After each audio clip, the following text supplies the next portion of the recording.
Outlaw Sports is brought to you by Molson Canadian, made from Canada, and Rocky Mountain Barbecue, Alberta barbecue cuisine at its best.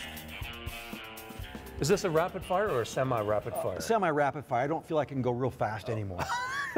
You know, it's kind of like Wally's age. Wally Bono. Like I told everybody, I'm waiting until you're 80 and I'm 70 and I'm going to beat.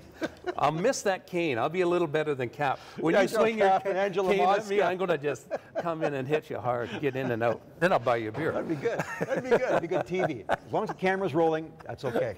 We'll have Mr. Pollock, the camera crew's here. Oh, it's Lonsver, look out.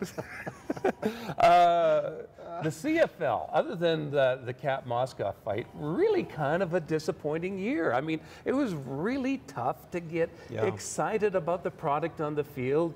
The Grey Cup game was below average. Football in this country, people have been tuning it out. Numbers are down. We told you that halfway through the season, that the numbers were down 25% on TSN. I keep going back. They have to change. They have to change. Right now, again, broken record, the whole monopoly thing that TSN has. Get more TV stations involved, make it more prevalent. Don't be so friggin' guarded. All these teams have become paranoid about getting the message out. When Wally Bono was running the ship here, everyone could come out and get great stories, and that's how you did things. Not that Wally's not paranoid in his own right, but he at least understands the marketing aspect. They got to take a couple of steps back to move forward, I think. They're too protective of the TSN property of letting something doing. And I think teams now have their own websites, and that's almost like their own TV shows. So, but it's bullshit, Grant. You walk on there. I agree. You see, you know, the Flames or the Stampeders lose. You never see the most spectacular play. Maybe an interception that went back. Yeah. They're only putting the positive things on there. Let's move that to the side and talk about the CFL season. Sure. Because you get me going on everything there, and I don't know what you're talking about after a while. I know. CFL season, I'll keep it shorter, yeah. CFL, yeah. It's not, well, yeah, it's semi-rapid fire, so I understand why you're doing that. CFL season, disappointing. Yep. Very disappointing. I remember a couple of, you said that, so I'm repeating myself. A couple of years ago, you know, some of those Friday night games were fantastic. Were fantastic. This year, I'm wondering, and the Grey Cup, you know, there should be a rule. Defenses win championships. But defenses have to have a little bit of an offense before you even should be in the Grey Cup, because Winnipeg's offense, Mike, was despicable. But I guess they were all year, so why am I surprised? Yep. But the Grey Cup to me was, you know, just like the regular season, not very good. I wonder if the salary cap has anything to do with it. They say salary caps help with, you know, making all teams equal, and I'm wondering if it prevents one team from being really, really good. That all-star team that teams want to go and beat, that can load up, and that makes the league look really good. Because I was bored by the whole league this year, and I'm just wondering if the salary cap, just like it is in hockey, has something to do with it.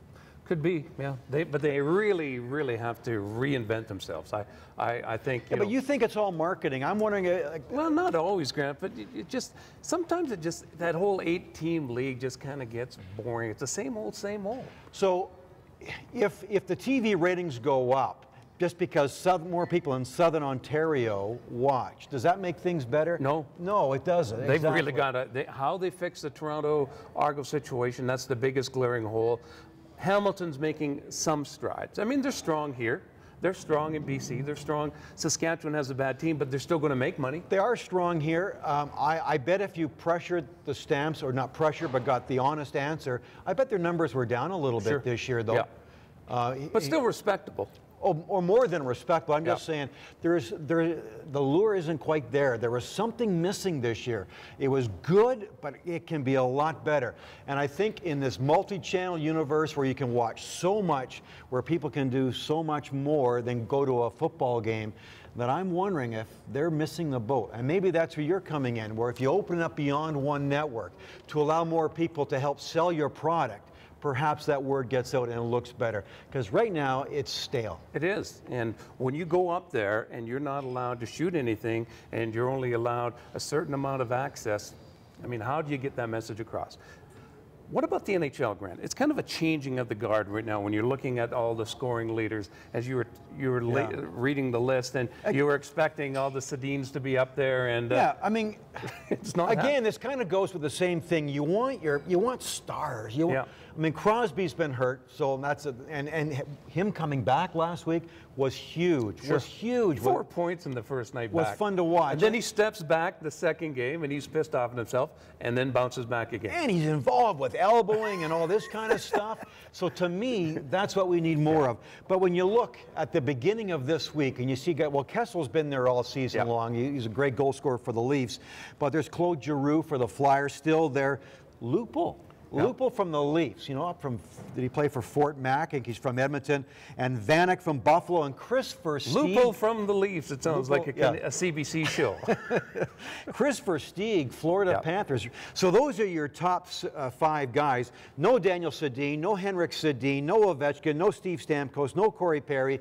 Malkin and Crosby are all down. Will they be there later on in the season? Yeah, perhaps, but is this good or bad? I don't know. Oh, it's great. You think it's good? Well, I think bring to me up the young guys. But I think when the season's over, the Sedins will be there. Let me ask you this question. I've got a best thing I saw on TV this past week. What is that? The best sporting event I saw on TV this week was not the Grey Cup, was not the Flames. The Vanier Cup? Was not the Vanier Cup because I went to bed way too early on a Saturday night. Well, your age. Friday night. Yeah, my age, that's right too. But if I had stuck through the Vanier Cup, I might say that. Thursday night, I watched Texas versus Texas A&M. Oh, did you? That was an outstanding football game. The drama was unbelievable. Texas won, but Texas A&M came back and could have won it. They went for a 2-point. It was just great. It was just fantastic. That's exciting football. Let me ask you this question: who's the starting goaltender for the Vancouver Canucks these days? Schneider. No doubt, eh? No question about it. No doubt. And I think that's what the Canucks will probably do. You can't pass up. Well, he's your star player, though. You have to give him some kind of support, don't you? Luongo? Yeah, you have to. I mean, he's your star player. I think you got to get him therapy is what you have to do, but maybe.